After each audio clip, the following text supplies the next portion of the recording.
ബജറ്റിൽ പ്രഖ്യാപിച്ച ആഭ്യന്തര ജലഗതാഗത വികസന പദ്ധതിയിൽ ദേശീയ ജലപാത 8-ലെ ആലപ്പുഴ ചങ്ങനാശ്ശേരി ഭാഗം ഉൾപ്പെടുത്തണമെന്ന ആവശ്യം ഉന്നയിച്ച് കേന്ദ്ര തുറമുഖം ഷിപ്പിംഗ് ജലഗതാഗത വകുപ്പ് മന്ത്രിക്ക് നിവേദനം നൽകിയതായി കൊടിക്കുന്നിൽ സുരേഷ് എം.പി. അറിയിച്ചു. ആവശ്യം അനുഭാവപൂർവ്വം പരിഗണിക്കാമെന്ന് കേന്ദ്രമന്ത്രി ഉറപ്പു നൽകിയതായി കൊടിക്കുന്നിൽ സുരേഷ് എം.പി. അറിയിച്ചു. യൂണിയൻ ബജറ്റ് 2026-2027 പ്രഖ്യാപിച്ച ആഭ്യന്തര ജലഗതാഗത വികസന പദ്ധതിയിൽ ദേശീയ ജലപാത 8-ലെ ആലപ്പുഴ ചങ്ങനാശ്ശേരി ഭാഗം ഉൾപ്പെടുത്തണമെന്ന ആവശ്യം ഉന്നയിച്ച് കേന്ദ്ര തുറമുഖം ഷിപ്പിംഗ് ജലഗതാഗത വകുപ്പ് മന്ത്രി സർബാനന്ദ സോനോവാലിനെ ന്യൂഡൽഹിയിൽ സന്ദർശിച്ച് നിവേദനം നൽകിയതായി കൊടിക്കുന്നിൽ സുരേഷ് എം.പി. അറിയിച്ചു.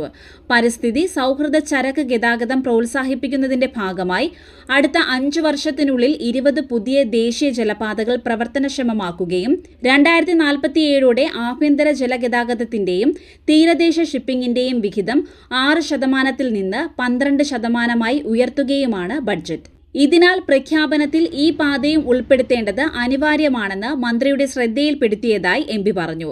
ജലഗതാഗത വികസനം പ്രാദേശിക തലത്തിൽ തൊഴിലവസരങ്ങളും നൈപുണ്യ വികസന സാധ്യതകളും സൃഷ്ടിക്കുമെന്നും കേരളത്തിന്റെ പാരമ്പര്യമായ ഉൾനാടൻ ജലഗതാഗത ശൃംഖലയെ ശക്തിപ്പെടുത്തുന്നതിലൂടെ സംസ്ഥാനത്തിന്റെ സുസ്ഥിര സാമ്പത്തിക വളർച്ചയ്ക്ക് ഇത് സഹായകരമാകുമെന്നും എം.പി. പറഞ്ഞു.